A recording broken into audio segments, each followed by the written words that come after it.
Hello and welcome to Dungeon Crawler Video. This week's tape... Hello and welcome to Dungeon Crawler Video. This episode we're going to be discussing the sleazy masterpiece that is...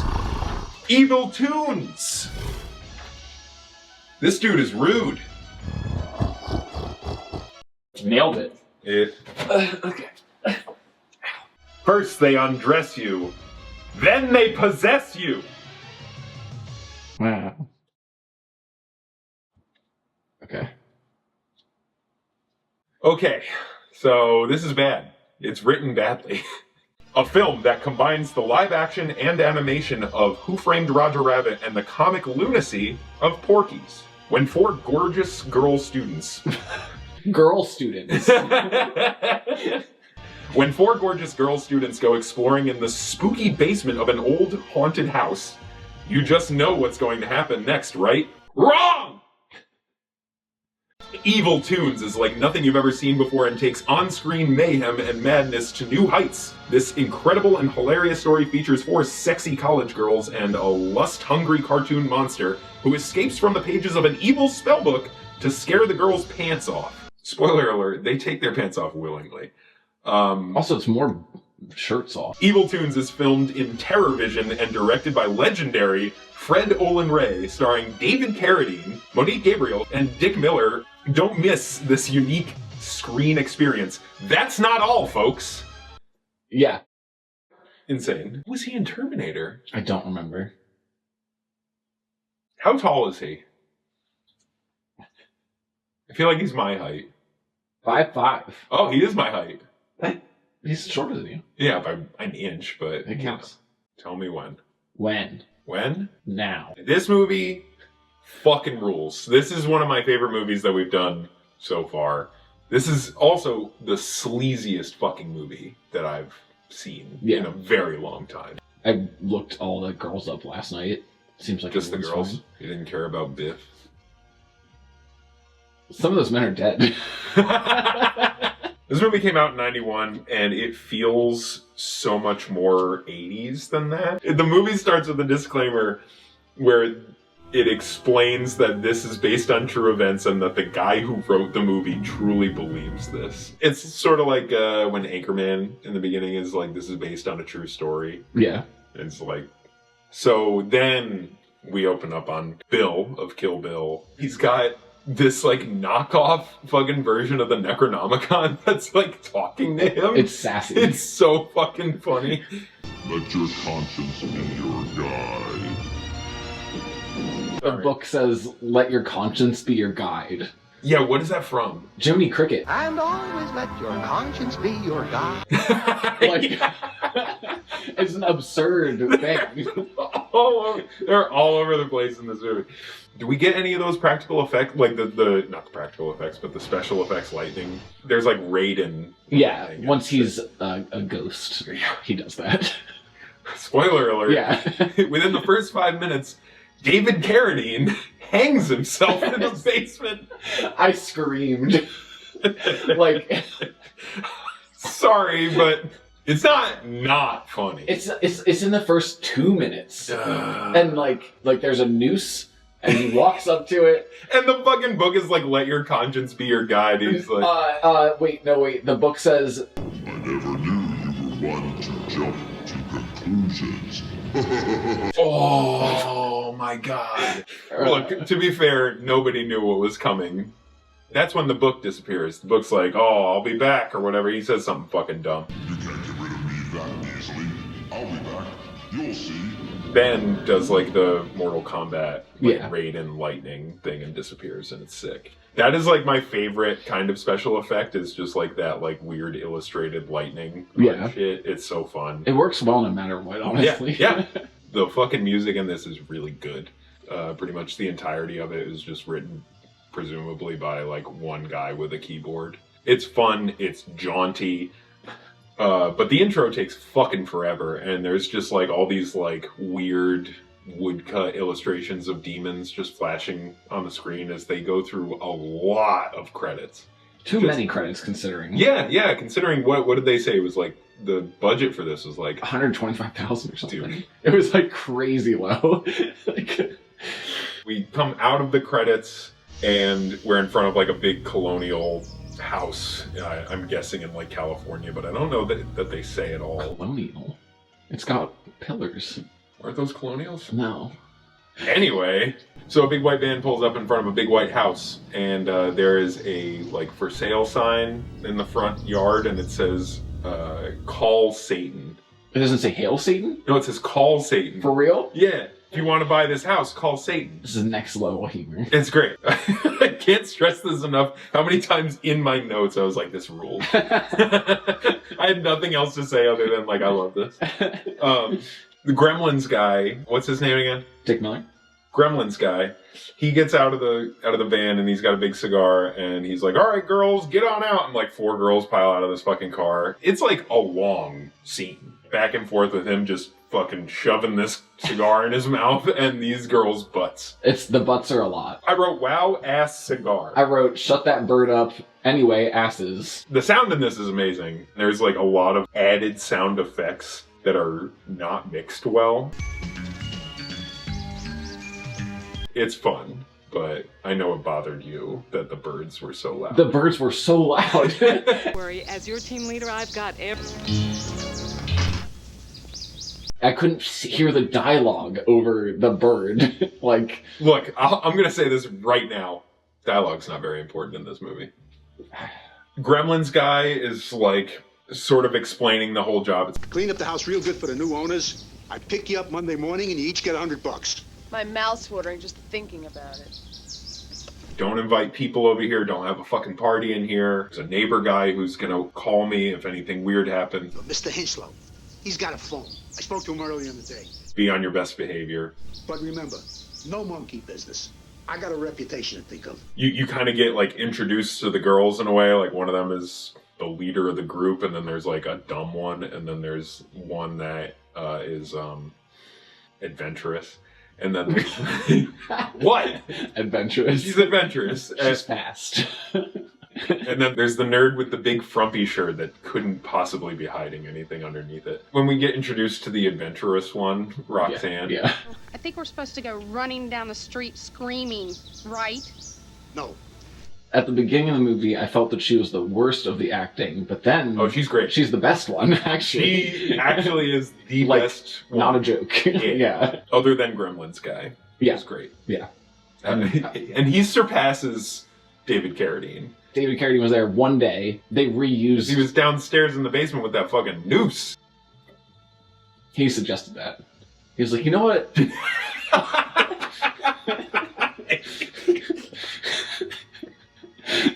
Oh, this is... David Carradine's ghost, please don't haunt me over this. He'd think it's funny. I hope so. I hope so. He's got a sense of humor about it. How do you know that? Because I'm also into autoerotic asphyxia. Oh my god. Okay. Anyway, and then they all struggle to pick up a bunch of the cleaning gear and go inside. Yeah. So, Terry, the leader of the group, she comes in and starts kind of giving a brief history of this house, which includes mayhem, madness, and the strange and unusual, including people dying or getting murdered or disappearing. The last owners, I believe... Assume they took off in the middle of the night so freaked out, they left everything behind. And they even left their CD player. Even their CD player. No shit. Which is fucking crazy in 1991. Well, anyway, so they're settling into the house, and Art, whatever his name is... Artie? I thought it was just Art with an E at the end. Is it? I don't know. One wouldn't think that it's RT. But I did just learn that Tobe Hooper is Toby Hooper. So Art Johnson shows up. He's the neighbor who's down the street that's going to be paying very close attention to these girls just in case they throw a party or take their tops off. And he also just indicates that a lot of weird things have happened. Came in to have a look at your faces, in case I have to identify you later on. They're like, okay, bye. He's like, hey, he fucking bails. So that's great. They're unpacking the groceries, and one of the girls says every item as it gets unpacked. Ham. Cheese. Cool. Beers. It's like, this is what you're supposed to be unloading, and then she's like, thinks that that's something she's supposed to be saying. It was like stage notes. Yeah. And they're like, whatever. Yeah. But yeah, the butter. Butter? Don't ask. What? Yeah. We were both thinking the same thing. I think that's the point. Everyone's Me thinking and the same Roxanne thing. were, I don't know. Oh, okay. Are we going to have a counter for the amount of boobs that we see in this movie? We can. Okay. Boob counter. But will the boob counter be pairs or individual boobs? So 2 at a time. Individual, because you don't see both every time. Thank you. Yeah. I wanted to know where your head was at. My head was individual boobs. Yeah. Hey, shout out to Boobpedia. Which we discovered last night. The fact that Boobpedia exists and it's not called Tittypedia or Wikiboob or anything else, it's Boobpedia is very, very funny. That's insane. So, great job, everyone. Before Mr. Hinchlow, which is... Yes, Mr. Hinchlow. Before he leaves, he tells him which house is his and says the... Brown house that's slightly green with mold. And they're all like, okay. Then they go to the basement, and as soon as they open the door, there's like bat and rat noises put in there. Whoever was doing the sound for this, every time I heard a sound that shouldn't have been there, I was like, hell yeah. No, I liked that. I did not like how it was mixed and how loud those birds were for that one scene. It was just a problem for me. Oh, I think he's kind of cute. It was almost like it was somebody who worked on the stage. It was like their first time doing a movie. But it was just them being like, "Cool." Did you just do the Doug noise? Yes. The nematode. You call it a nematode? Yeah. Right now? They were like, let's start cleaning the basement. And they were like, time to be almost naked. Yeah.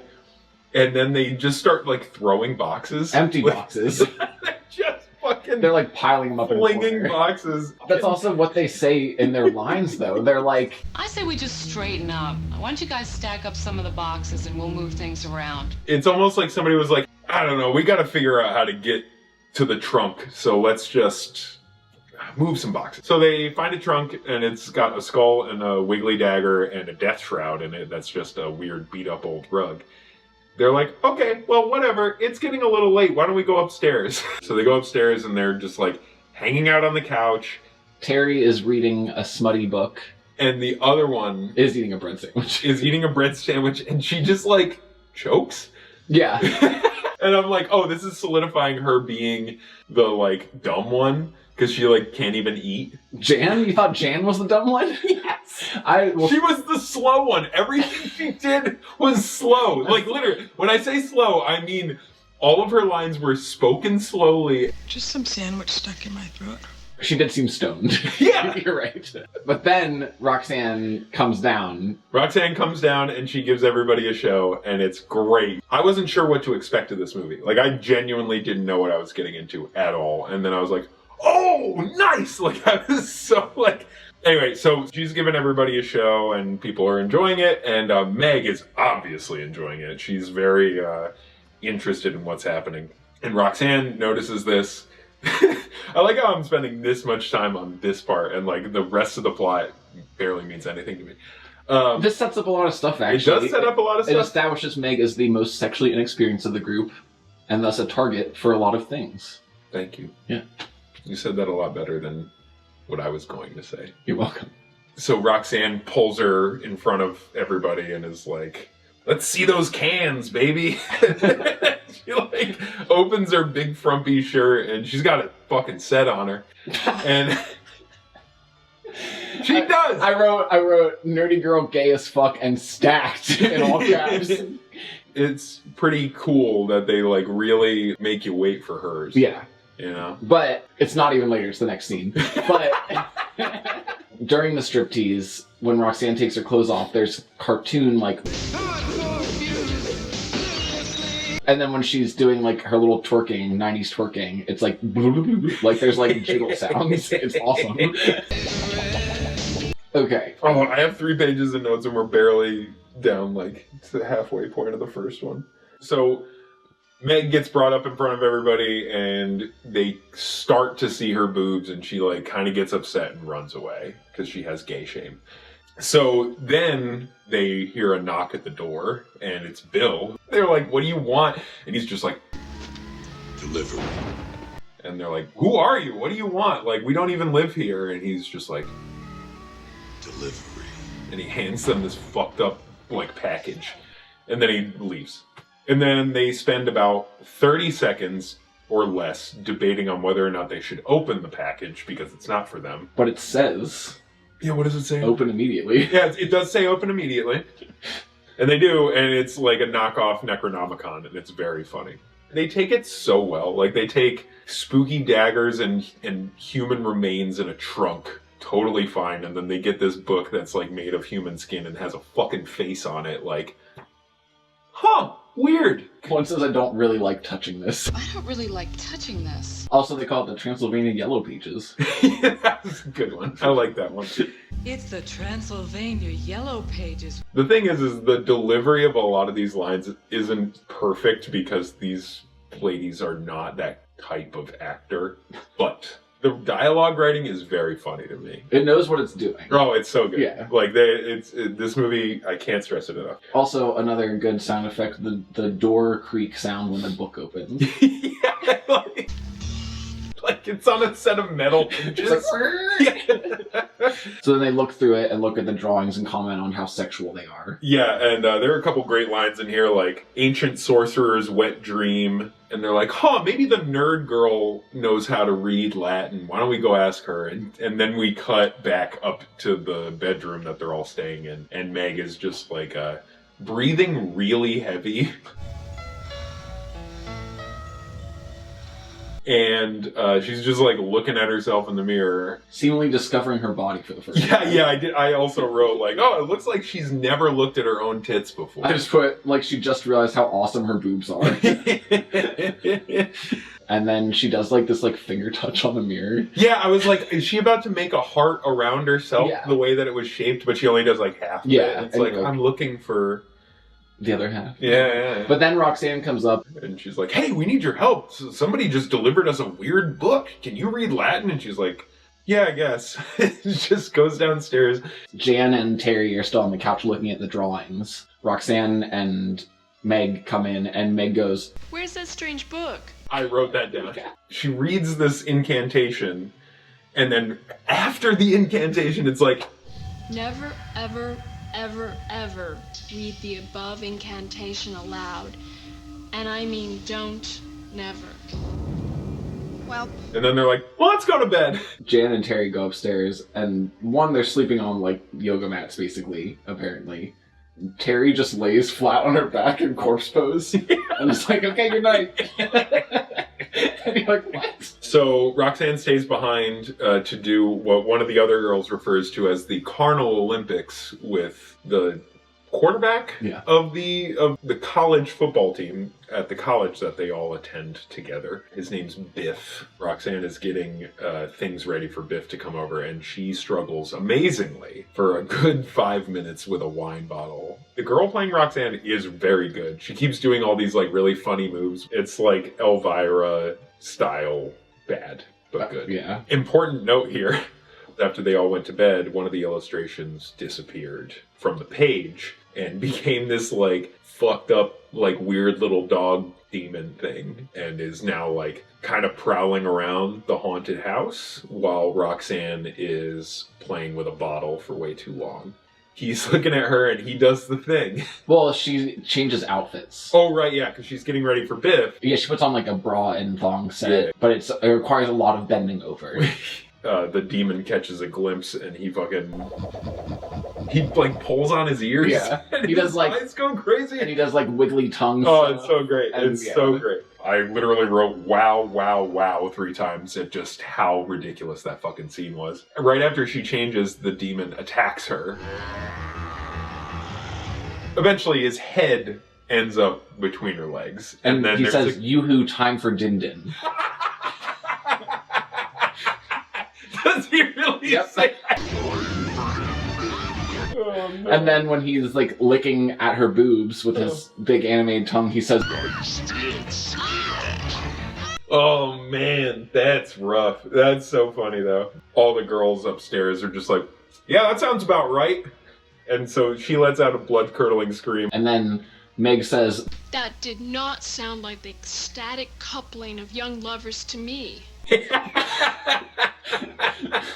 and then they recycle the same shot of David Carradine lurking outside that they've used like 3 times already. Yeah, he's just like in a tree, and the demon is now inside Roxanne, which I believe was for budgetary purposes. And there's like a lightning flash, and the cartoon demon's face flashes like inside her face, and it's really cool.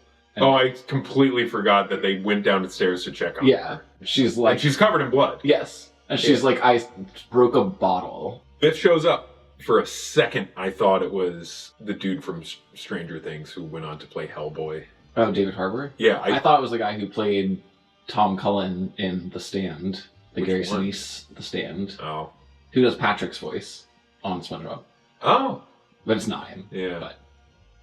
Wait. Whoa. What? I didn't know that Patrick was also Tom Cullen. Yeah.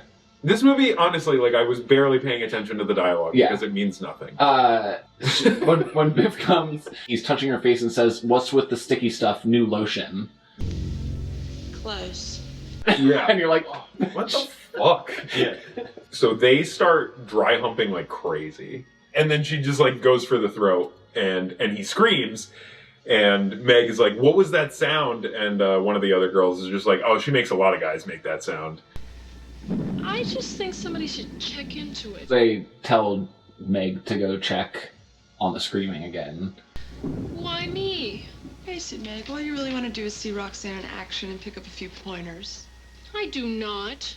She said, "I'm going to the bathroom, honest." And then we cut over to the Gremlins guy who is drinking and watching himself on TV. And at one point says, How come this guy never won an Academy Award? So he gets a phone call from, what's his name? Hinchlow, the neighbor guy. It's someone inserting sound of someone going, blah, blah, blah, blah, blah, blah. It's so good. What the hell do you want? Do you know what time it is? He's talking about them having a party, and he's like, You know, one of those girls is a contortionist.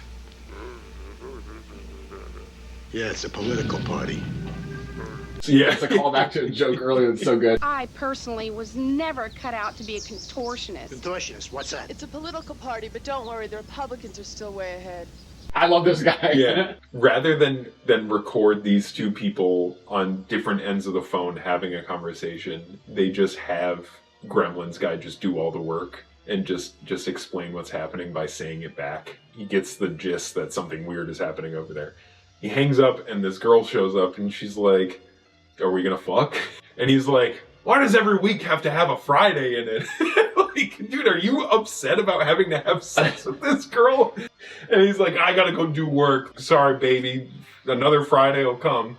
And then she goes into a different room, and then you hear, like, a lawnmower and a jackhammer sound. You're gonna hurt yourself like that someday. Also, I just want to point out that his name in the movie is Bert, and his wife is credited as Mrs. Bert. Well, I'm glad they're married. So the girls decide to go downstairs, and Biff is just laying on the ground near the front door, and he has that dirty rug on top of him. And Meg screams. She explains what a soul shroud is, because she's the nerd in the group. When souls are offered up to Satan, they go by means of a soul shroud to hell. Gremlins guy shows up. He's fucking wasted. Come on, girls, open up. It's me, Bert. Because he was drinking liquor on the way over in the car that he drove, which is great. Don't quote me on that, which is great. And he's like, "Hey, I heard that there was a party happening over here. Like, you're not supposed to be doing that. What's going on?" And they're like, "Give us a second." He's like, "Okay, fine, but don't make me wait too long." Also, it's like Scooby-Doo shit because their heads are stacked. Like, Yeah, it's so great. Yeah. So they shut the door on him and decide to drag Biff's body somewhere. As they're doing that, Roxanne shows up. She gets him in the basement, and all of a sudden she's like, "I'm trouble," and she fucking opens up her legs, and he's just like, "Oh boy, oh boy, oh boy."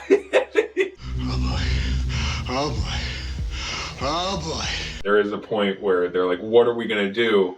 do you really think that like $100 is worth being implicated in a murder? And they're like, yeah. I was like, in this economy? Like, Yeah. So while all that's happening down in the basement, the girls are upstairs grabbing the not Chronomicon, because I don't think that they ever say what it is. No. And she starts to read that the dagger can kill the beast if... And she's like, and I can't figure out the rest. So the girls end up in the fucking basement. One of them's like, boy, my feet are hurting me.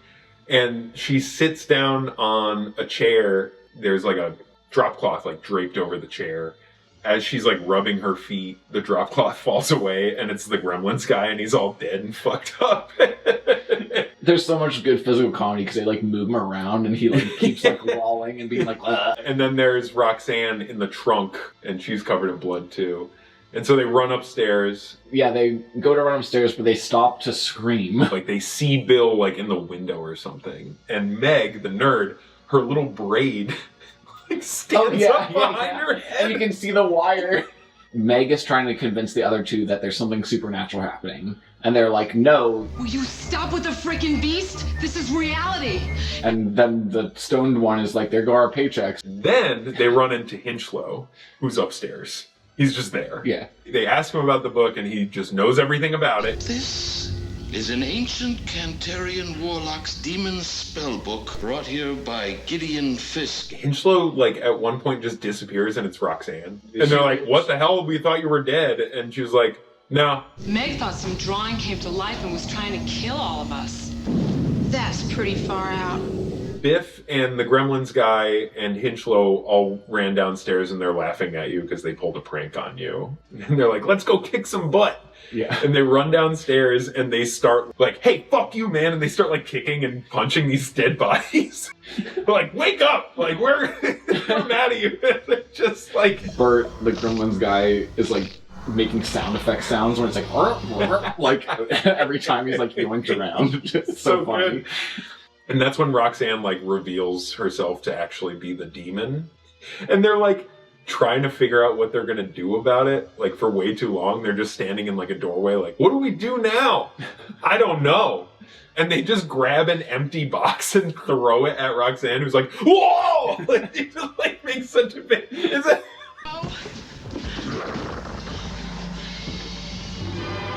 It's so bad. When the three girls try to run away with the box gag, Roxanne gets Jan. The struggle's so bad. It's just every person that dies in this movie dies almost the same way. Except for Bert, who gets his pee-pee bitten off. It's insinuated, at least. Yeah, at the very least, that's how it starts. Yeah. But everyone else just gets like... The beast grabs their wrists and then pins them down and then bites their neck every single time. So Jan gets got, and so it's two girls upstairs, and they can't find the wiggly knife. It's gone. The knife is gone. Of course. And so they find like a huge crowbar, because there's no more knives in the house. She even like opens a drawer at one point. And sticks her hand all the way. Yeah. Roxanne's downstairs, and they're like, let's go look upstairs. They go to the second floor. When they go up the stairs, there's like spooky castle music. Yeah. Yeah, and they're scoop walking. Yeah. Then eventually they run into Roxanne upstairs again, and Terry gets got. Yeah. The struggle between these two takes forever. Each person that gets got needs to have their shirt ripped off, and then needs to have at least a boob exposed. But this one gets grabbed for a long time. The screams are not synced up with mouths for anyone. There's one point where Meg screams and there is no sound at all. And it's very funny to me. Anyway, then she falls down the stairs. Yeah. She falls down the stairs and goofs up her leg, and then Bill's there. Roxanne, aka the Beast, reveals that all of the Toons, all the drawings inside the book need to be released. All the pictures in the book, they want to live again too, just like me. We just get the whole explanation in like the last 12 minutes of the movie, which is fine. Didn't even need it, to be honest. Regardless, we get the monster monologue, and then Bill is like, you're nothing but a doodle. How dare you? And that really sets the Beast off. And there's like a battle, Where also the monster finally says, like, Gideon Fisk. Yeah, how how like, do you... oh, it's him. Like, right. So then we find out that Bill is a 300-year-old man who brought this book to the Americas in search of enlightenment. He kind of says it. I'm the one who brought the book to America years ago. I thought it held knowledge. How wrong I was. You brought a book made of human skin that is full of dirty pictures to America for what? There's a battle between Bill and the demon who's inside Roxanne. Meg gets up the courage to hit the beast with something. Oh, it's the wine bottle. Oh, yeah. And that gives Bill the opportunity to stab Roxanne with the wiggly knife. And when he does so, he like backs off. She literally does one of these. She's like covered in blood. At that point, she just turns into the fucking beast cartoon. And it's like, oh man, I can't believe you did that. He goes, man, that really hurts. Meg's like, I'm gonna throw the book in the fire. Where you going, baby? Don't be so hasty. They say throw it in the fire, and the beast goes, anything but the fire. Throw it in the fire. Oh, I was hoping you wouldn't say that. what? I wrote cum eyeballs on the book. Is when, when he throws it in the fire, it's just like, and Bill just like sits down next to Meg on the couch. He's like, I suppose you're wondering what this is all about. I know I must seem a little late to you, but I had to wait for the right time to act. Nice wrap up, Bill. Thanks for letting everyone die. Yeah. And then he's like, my evil mischief curse is lifted. And she goes, all my friends are dead because of your mischief. He's like, don't worry about it. I never even existed anyway. The beast never truly existed. And now, neither do I.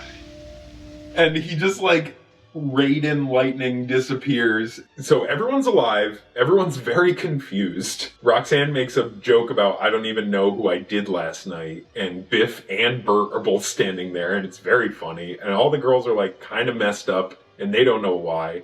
And then Hinchlow shows up, and he has a thermos full of coffee and a portable TV. I brought along my portable TV set. And then they're all like, what? That's nice, but why? And he's like, it's Saturday morning. Don't tell me you kids don't enjoy a good cartoon. And then Meg looks directly at the camera and screams.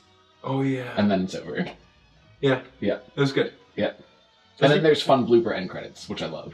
Only some of them were bloopers. Meg had one. That's all that matters to me. Yeah, it was great. Yeah. She was like running up the stairs and she's like, whoops. And you're like, okay. My boobs. I'm giving this movie 4 bones. Whoa.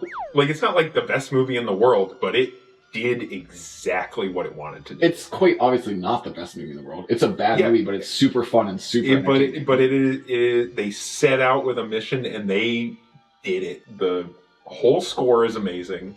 The actors do what they were supposed to do, and they do it well. I guess I could have done with more animation. I wish there was. I wish there was. I wish we could remake this now.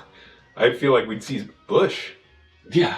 Sometime in 2025, at least once, we're going to screen some movies at a private showing in Albany, New York, and this very well might be one of them because it's so good, it's so much fun.